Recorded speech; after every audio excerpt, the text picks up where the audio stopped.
The story follows a young boy named Dickie, who grows up in extreme poverty. His family has almost nothing, yet his father spends every day working himself to exhaustion, hoping to give his son opportunities he never had. Thanks to those sacrifices, Dickie attends one of the city's most prestigious schools, but fitting in is nearly impossible. The students around him come from wealthy families, wearing neat uniforms, carrying expensive gadgets, and enjoying lives far more comfortable than his own. In contrast, Dickie arrives each day in worn-out clothes and battered shoes that have seen better days. His teacher, Miss Yuan, can't help noticing how untidy and exhausted he often looks. Concerned for him, she considers speaking with his father, but Dickie explains that his dad is constantly working and rarely has free time. Ever since his mother passed away when he was little, it has been just the two of them. While other children return home to complete families, Dickie spends much of his time alone. One day, the teacher asks the class what they hope to become in the future. Most students talk about wealth, success, and high-status careers. Then Dickie gives an answer nobody expects. He says he wants to be poor. The classroom falls silent in surprise until he explains that his father taught him something important. If a person is honest, works hard, and values education, people will respect them regardless of how much money they have. It is a simple lesson, yet it carries deep meaning. Sadly, not everyone around him shares that belief. Later, when Dickie kindly picks up a pen his teacher accidentally drops, he is met with a humiliating reaction. Instead of thanking him, the teacher tells him to place it back on the floor before carefully lifting it with a cloth. Unwilling to touch something Dickie has handled, the uncomfortable moment reveals the prejudice he faces every day. During lunch, the gap between him and his classmates becomes even more obvious. A wealthy student named Johnny proudly shows off a brand new robotic dog called CJ1, instantly attracting a crowd of excited children. Dickie watches from a distance, fully aware that a toy like that is far beyond his reach. Not long afterward, several boys begin mocking a girl named Maggie because of her appearance. While everyone else ignores it, Dickie steps forward and tells them to stop. Though he has little power and no social status, he refuses to stand by while someone is bullied. The boys brush him off and leave, but Maggie quietly remembers his courage and kindness. The challenges continue during sports class.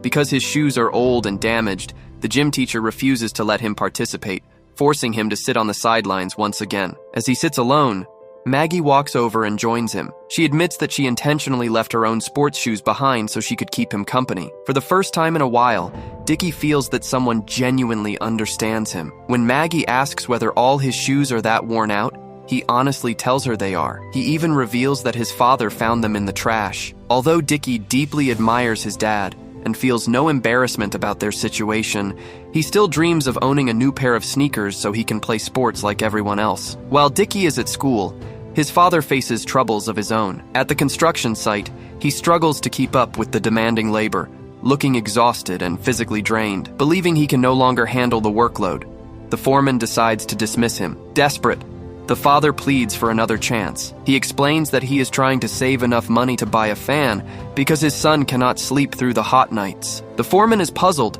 and asks why he continues suffering so much just to keep Dickie enrolled in an expensive private school. The father's response is heartfelt and unforgettable. He says he wants his son to have a future filled with possibilities, not a life of endless hardship like his own. Touched by those words, the foreman softens and allows him to stay. That evening, the exhausted father pedals home on his old bicycle with a newly purchased fan hanging from it. Their home is an unfinished, abandoned building that barely offers shelter. But when Dickie sees the fan, his face lights up with excitement. For a moment, it feels as if things are finally getting better, but the joy quickly fades. The second they switch it on, the fan refuses to work. As disappointment fills the room, Dickie begins to suspect that something is not right. Dickie quickly figures out that the fan was probably taken from a junk pile, but his father immediately covers the truth. Smiling through the embarrassment, he insists that he paid good money for it and that it was working perfectly before they brought it home. Even so, the broken fan remains useless, and Dickie spends another hot night cooling himself with a small handheld fan. Later, during dinner, the father's love becomes clear in a heartbreaking way. He carefully trims the spoiled sections from an old apple and saves every edible piece for his son. As they eat, Dickie finally gathers the courage to ask for a pair of new sneakers. His father pauses for a moment, knowing how difficult that request is, But then he forces a reassuring smile and promises that he will buy them soon. Those simple words fill Dickie with hope. Before bedtime, the two find a way to enjoy themselves despite their difficult circumstances. Their favorite game is hunting cockroaches hiding around the unfinished building they call home. It may sound strange, but their laughter turns an ordinary moment into a happy memory. The following morning, they stop outside an electronics store and watch television through the display window. A news report features a man claiming he spotted a flying saucer. However, the evidence looks ridiculous because the supposed spaceship resembles his own head, making it obvious that the story is fake. While his father remains focused on the broadcast, Dickie drifts toward the toy shop next door. There, he spots a robotic dog identical to the one Johnny owns. Instantly, he is captivated. Excited beyond words, he begs his father to buy it, and even promises he will never ask for anything else again. Unfortunately, his father simply cannot afford it, and gently tells him to put it back. Dickie refuses and keeps pleading. The pressure builds until, for the first time, his exhausted father loses his temper and slaps him. The shock leaves both of them devastated. Fighting back tears, Dickie returns the toy and runs away. His father regrets the mistake immediately and rushes after him. When he finally catches up, he finds Dickie standing beside Miss Yuan. The teacher kindly mentions that she would like to visit their home because she believes parents should take an active role in their children's education. Embarrassed by his living situation, Dickie's father quickly avoids the invitation and claims that work keeps him too busy. Later that night, determined to find something nice for his son, he visits a junkyard and searches through piles of discarded items. After some digging, he discovers a used but wearable pair of sneakers. While looking around, he also notices an old television and checks whether it can be repaired. Suddenly, an incredible sight appears. A glowing object shoots out from the mountain of scrap and disappears into the night sky. Yet before leaving, it drops a small green sphere that shines with an unusual light. Thinking it is nothing special, the father picks it up and takes it home. As soon as he arrives, he proudly tells Dickie that he has found something even better than the robotic dog. Dickie rushes over, expecting something amazing, but his excitement quickly fades when he sees nothing more than a strange green blob. Although disappointed, he decides to bring it to school the next day. There, Johnny immediately notices it and starts mocking him again. When asked what the object is, Dickie boldly claims that it is called CJ7 and is far superior to Johnny's expensive CJ1. Johnny bursts into laughter and begins insulting both Dickie and his father. The comments about his dad strike a nerve, and Dickie warns him to stop. Instead, Johnny calls for help by blowing a whistle. Moments later, a massive student known as Dragon arrives. Towering over everyone else, he effortlessly grabs Dickie and tosses him aside. Humiliated and injured,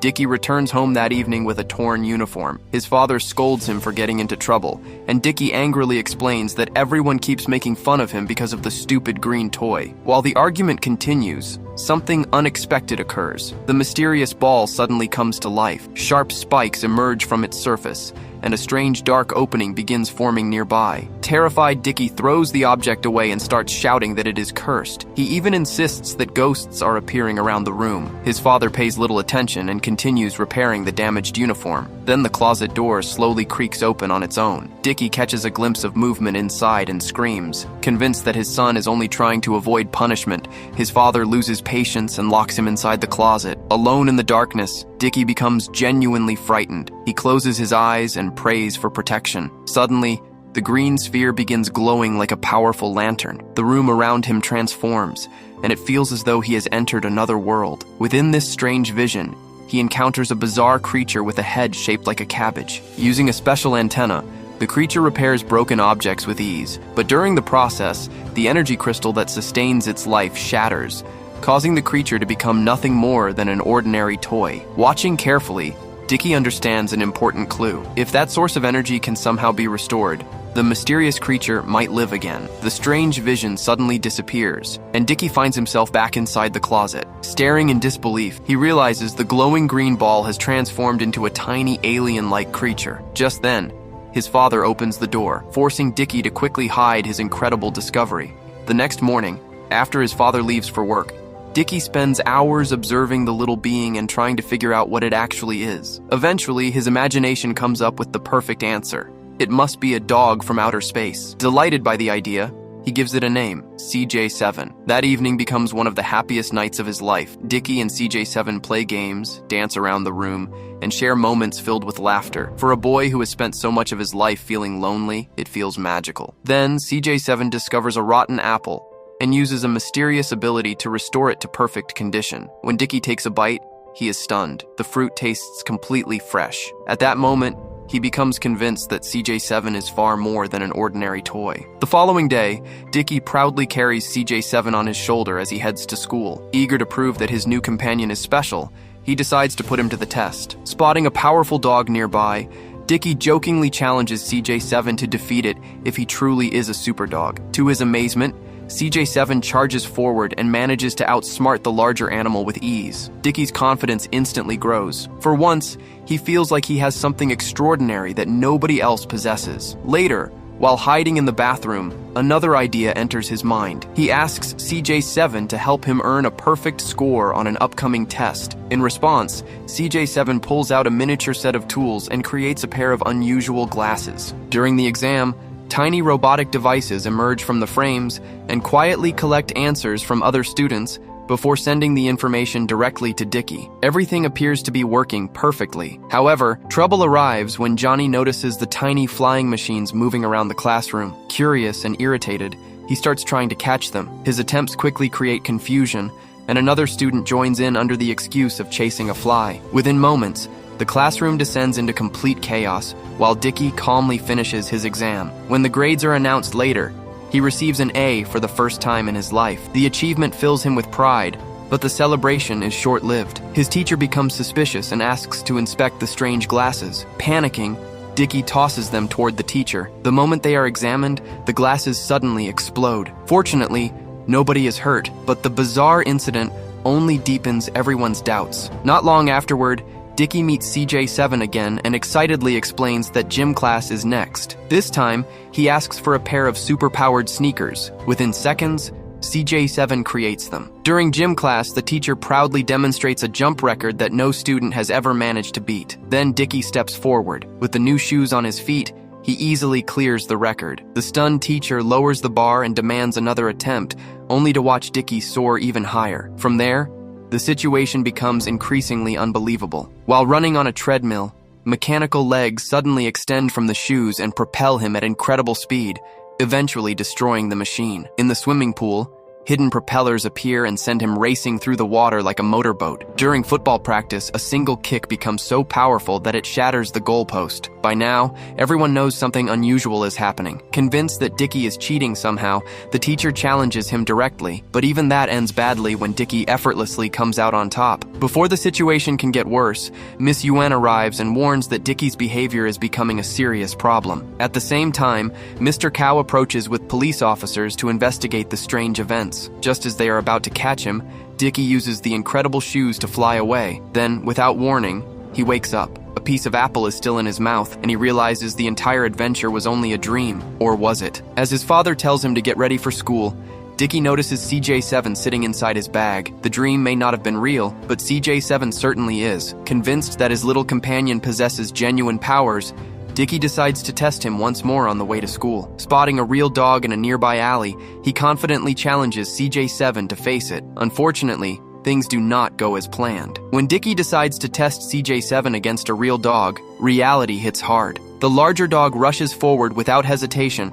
and sends the tiny alien flying. Seconds later, both Dickie and CJ7 are running for their lives. The embarrassing defeat leaves Dickie disappointed, and for the first time, he begins doubting whether his so-called space dog is actually special. Even so, he brings CJ7 to school and desperately hopes the creature can help him ace another exam. Hiding in the bathroom, he demands a miracle. Instead of producing clever gadgets or magical solutions, CJ7 creates something completely ridiculous, a pile of poop. Refusing to give up hope, Dickie carries it into the exam room anyway. Staring at it throughout the test and waiting for something extraordinary to happen. Nothing does. The clock keeps ticking, his paper remains blank, and panic slowly takes over. Johnny notices the strange object and seizes the opportunity to humiliate him. Laughing in front of everyone, he throws it straight into Dickie's face. After the exam, Dickie's frustration boils over. Feeling betrayed, he drags CJ7 into the bathroom and angrily shoves the little creature's head into a toilet. He accuses CJ7 of tricking him and demands that it hand over its powers. Yet even then, CJ7 responds with harmless silliness rather than anger. The day only gets worse during gym class. Covered in dirt and looking miserable, Dickie becomes the target of more ridicule when the teacher orders gardeners to spray him with a hose. Laughter erupts around him while he stands there soaked and embarrassed. Hurt and furious, he searches for CJ7 afterward. Pretending to apologize, he gently calls the creature out from hiding. Trusting him completely, CJ7 slowly approaches. Then, without warning, Dickie grabs him and throws him into a trash bin before walking away. But the farther he goes, the worse he feels. Guilt quickly replaces anger as he realizes that CJ7 never intended to hurt him. The creature had only tried to help. Horrified by what he has done, Dickie races back to retrieve his friend. Unfortunately, he arrives just in time to see a garbage truck hauling the trash away. Desperate, he chases after it, shouting for the workers to stop, but nobody hears him. By the time he reaches home, he is overwhelmed with regret and breaks down in tears. Through sobs, he tells his father that he lost the toy forever. Then, an unexpected surprise changes everything. His father casually mentions that a strange little creature had shown up earlier and seemed to be waiting for him. Moments later, CJ7 suddenly appears, cheerful as ever. Somehow, he found his way home. Seeing him again fills Dickie with relief, and the fact that CJ7 shows no sign of resentment makes the reunion even more emotional. Dickie's father, however, remains suspicious. Refusing to believe the creature is an ordinary toy, he begins testing it in every way he can imagine. He twists it, bends it, squeezes it, and even crushes it beneath a heavy iron plate. To his astonishment, nothing works. CJ7 survives every attempt without suffering any damage. Concerned by the creature's unnatural durability, he tries even harder to destroy it, but Dickie steps in and begs him to stop. That night, another miracle takes place. Unable to sleep because of the heat, Dickie lies awake while CJ7 quietly approaches the broken fan. Using the power in his antenna, the little creature repairs it completely. Cool air finally fills the room. However, the effort drains nearly all of CJ7's strength, and he collapses from exhaustion. The next morning, Dickie's father is baffled to discover that the fan is suddenly working perfectly. At the same time, Dickie proudly shows him a test paper marked with a perfect score. His father is thrilled and believes his son has finally achieved academic success. Later at school, Dickie walks confidently with CJ7 perched on his shoulder. Unfortunately, Johnny and his friends quickly spot them. Sensing trouble, CJ7 hides inside Dickie's bag, but the bullies are already curious. Johnny snatches the bag and captures the strange creature. The group pokes, prods, and experiments with CJ7, trying to figure out what it is, yet nothing they do can damage it. Dickie fights back fiercely and creates enough confusion for CJ7 to escape. Just as things seem under control, Dragon arrives once again, ready to crush Dickie. This time, though, Maggie steps forward. To everyone's shock, she is far stronger than she appears. With incredible ease, she knocks Dragon aside, smashes through his attacks, and eventually squeezes him into unconsciousness. The stunned crowd can only watch as she helps Dickie back to his feet. Soon afterward, a teacher arrives and punishes everyone involved. While they stand outside serving their punishment, CJ7 returns and affectionately hugs Dickie, proud of his unusual friend. Dickie begins showing off CJ7's abilities by making him perform tricks and funny expressions. The students watch in amazement. Then something worrying happens. CJ7 suddenly becomes weak and unstable, as though the energy keeping him alive is slowly running out. Meanwhile, at the construction site, Dickie's father is happily showing off the test paper to his coworkers. His pride vanishes when the boss examines it closely. He notices signs that the original score was 0, and that someone altered it to look like a perfect 100. Convinced that Dickie cheated, the boss confronts him with the truth. The following morning, Dickie's father demands an explanation. This time, Dickie cannot bring himself to lie. He admits everything and confesses that he cheated on the test. The honesty is appreciated, but the truth still breaks his father's heart. Disappointed, he takes CJ7 away and tells Dickie that he will only get the toy back after earning more than 60 marks honestly. Determined to prove himself, Dickie takes his next test without any shortcuts. While he works hard at school, his father spends another day performing dangerous construction work high above the ground. Then tragedy strikes. A heavy metal object becomes tangled in a rope attached to him and drags him toward the edge. Co-workers rush to help, but they are powerless. For one terrifying moment, he manages to grab hold of a piece of cloth. Then it tears apart, and he falls. Later that day, Dickie is celebrating because he finally completed a test through his own effort. The victory is short-lived. Miss Yuan approaches him with a serious expression and takes him to the hospital. There, he learns the devastating truth. His father did not survive the accident. The news shatters him completely. Back at home, consumed by grief, Dickie tells his teacher to leave him alone. He insists that all he needs is sleep and that when he wakes up, everything will be normal again. But deep inside, he understands that his father is gone forever. That same night, in the hospital, CJ7 emerges from the bag where the father had kept him. Standing beside the motionless body, the little creature quietly stares at the man who sacrificed everything for his son. And for the first time, CJ7 seems truly heartbroken. Filled with sadness, CJ7 makes a courageous decision. Refusing to accept what happened, the little creature uses every bit of its power to save Dickie's father. Little by little, the injuries begin to fade. The wounds close and signs of life slowly return. But the task is far beyond CJ7's strength. Each attempt drains more of its energy, yet it refuses to stop. Again and again, it pushes itself further, determined to bring the man back no matter the cost. The next morning, Dickie wakes up to something he never thought he would see again. His father is lying beside him, alive and breathing. Overwhelmed with emotion, Dickie rushes forward and wraps his arms around him. Fighting back tears, he begs his father never to leave him again. Confused but healthy, his father hugs him back. To Dickie, it feels like an impossible miracle has come true. However, miracles always demand a price. A short time later, Dickie notices that CJ7 is behaving strangely. The little creature struggles to move and makes weak, unusual sounds. Then, a glowing energy sphere slips from its antenna and falls to the ground. In an instant, CJ7 loses all signs of life and becomes nothing more than an ordinary toy. Believing the toy has simply run out of power, Dickie and his father try everything they can think of to revive it. Unfortunately, nothing works. The cheerful companion who brought magic into their lives is gone. Even so, Dickie refuses to give up on him. Days turn into weeks, and he carries the motionless CJ7 wherever he goes, holding on to the hope that his friend might someday return. Though life slowly moves forward, the memory of CJ7 remains close to his heart. Summer vacation arrives, and the students head out on a school picnic. While everyone enjoys the day outdoors, Dickie suddenly notices something unusual high above them. A mysterious flying saucer glides across the sky. At that exact moment, the antenna on the toy CJ7 begins to glow once more. Before Dickie can understand what is happening, an incredible sight unfolds. Countless creatures that look just like CJ7 appear and rush toward him. It seems that CJ7 was never truly alone, and that his own kind has finally come searching for him. As Dickie watches in amazement, a new sense of hope fills the air. The journey may not be over after all. And that was the touching story of a boy who had very little. A father who sacrificed everything for his son, and a tiny magical friend whose loyalty changed their lives forever. Their adventure was filled with laughter, hardship, loss, and hope, making it a story that stays with you long after it ends.